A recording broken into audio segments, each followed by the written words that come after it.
Alright guys, welcome to this page of the notes, and again what we're doing is we're using trig functions, sine, cosine, and tangent to help us solve some problems. I got another one for you here. Here we go. What we've got ourselves a nice, beautiful, sunny day.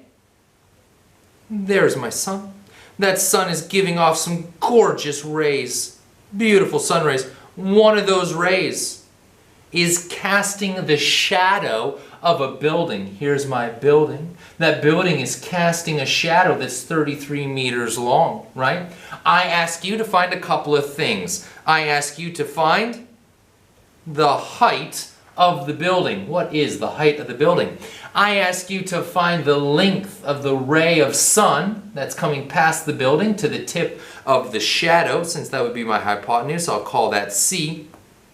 And then I also ask you to find the measure of the angle that ray of sunshine, beautiful ray of sunshine, makes with the ground. Great. Here we go. First, I don't know. Let's find the height of the building. Let's find the height of the building first. So here's what I got. If I have given, right, I'm given this angle up here, 27 degrees, right? There's 27 degrees. I want to find the height of the building. So if this is 27 degrees, the height of the building is adjacent.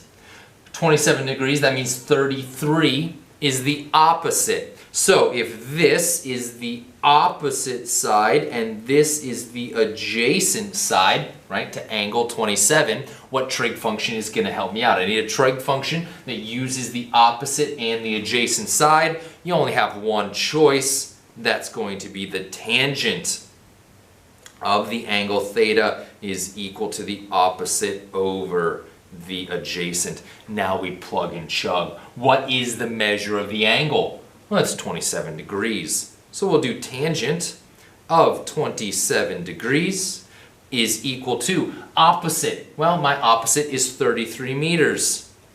Over the adjacent, I don't know. That's what I'm trying to find. I'm trying to find the height of the building. Well, we've seen this before. I need to solve for a, so I'll multiply a to the other side. But then I have a times the tangent of 27, and I'm trying to solve for a. So simply divide tangent 27 back over here. These guys just switch places. And I wind up with a is equal to 33 over the tangent of 27 degrees. Well, that's no problem. This is just something you got to plug into your calculator. Make sure you don't fat finger something. Tangent of 27, every calculator's got a tangent button on it. Tangent of 27, 33 divided by whatever the tangent of 27 is. Again, we're rounding to the nearest meter, and so I get 65 meters. What is the height of the building? The height of the building is 65 meters. Okay, great, here we go. I now want to find the length of that beautiful ray of sunshine. Okay, well, I know that this is my hypotenuse.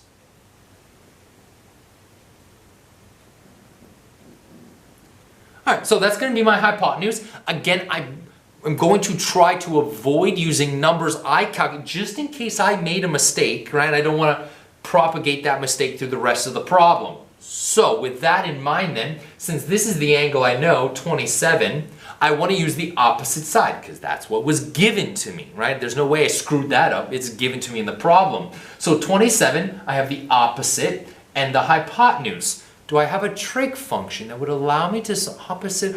Oh yeah, sine.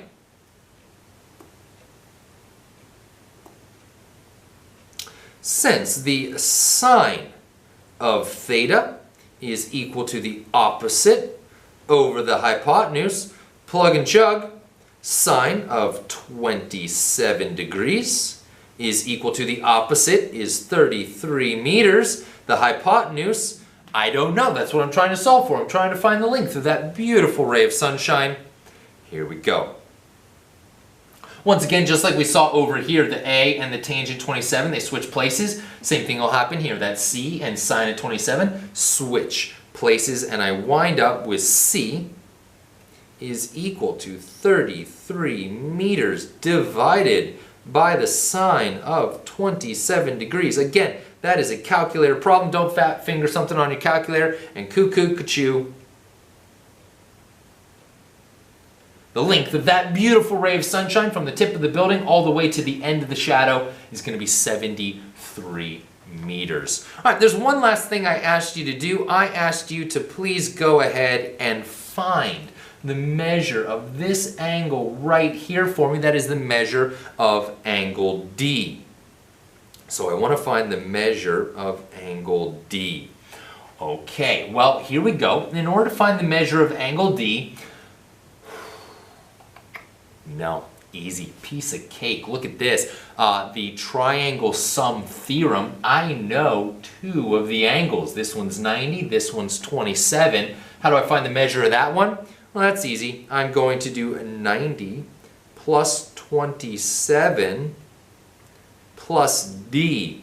They all have to sum up to 180. So you'll simply add these two guys together, subtract them from 180, and you wind up with the measure of angle D is 63 degrees.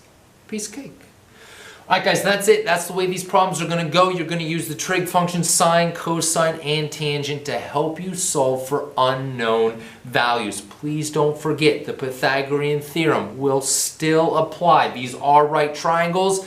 The Pythagorean theorem will work. Also, you can certainly use the triangle sum theorem to help you find unknown angle measures as well. Yes, trig functions will work, but let's work smarter, not harder. We're already familiar with the Pythagorean theorem and the triangle sum theorem. They certainly can help you. I really had a great time taking a look at these problems with you, both solving for area and solving for unknown lengths and angle measures. I'll see you guys next time.